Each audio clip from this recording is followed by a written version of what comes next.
مریم روح القدس کی قدرت سے حاملہ ہوئی، ٹھیک ہے، یسوع کی پیدائش روح القدس کی قدرت سے ہوئی، مسیح کی خدمت، اس کا بیابان میں جانا، اس کا بیپٹزم، اس سب میں ہمیں پاک روح کا کام نظر آتا ہے۔ اور پھر اعمال کی کتاب میں اب چونکہ عید پینتیکوست کا آگے دن آنے کو ہے، ہم اس کو سیلیبریٹ کرنے کو ہے، تو اعمال کی کتاب ہمارے لیے ایک بہت بڑی اگزامپل ہے۔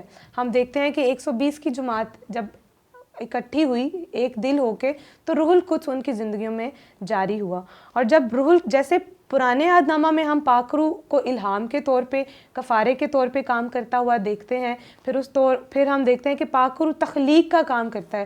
جب یہ روح ایمانداروں کی زندگیوں میں آیا، یسوع کے رسولوں کی زندگیوں میں آیا، تو ہم دیکھتے ہیں کہ جب انہوں نے یسوع کے نام سے کام کرنا شروع کیا تو ان کے الفاظ میں تخلیق تھی۔ یہ صرف حکم ہی دیتے تھے تو لنگڑے تندرست ہونا شروع ہو جاتے تھے، چلنا شروع ہو جاتے تھے، بیمار تندرست ہو جاتے تھے، ان کے سایہ پڑنے سے ہی لوگ جو ہیں وہ شفا پانا شروع ہو جاتے ہیں۔ اب یہاں پر ہم پاک روح کی تخلیقی قوت کو دیکھتے ہیں۔